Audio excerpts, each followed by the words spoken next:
பண்ற மிகப்பெரிய தப்பு என்னன்னா, உலகத்துல எல்லாரும் நல்லவங்க தான் அப்படின்னு சொல்லி வளர்க்குறாங்கல்ல, அது இல்ல அப்படிங்கறத புரிஞ்சுக்குங்க.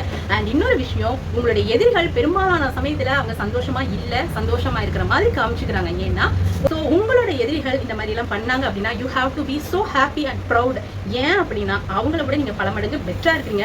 அதனாலதான் உங்களோட முதுகுக்கு பின்னாடி பேசுறாங்க, உங்களோட முதுகுக்கு பின்னாடி செய்யறாங்க. ஏன்னா நீங்க முன்னாடி இருக்கீங்க அப்படிங்கறத தெரிஞ்சுக்கோங்க.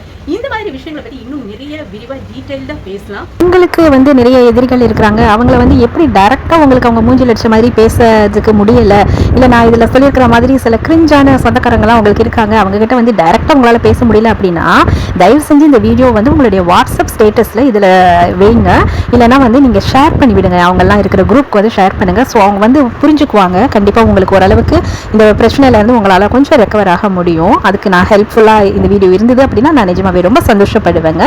ஃபுல் வீடியோ சேனல்ல பாருங்க.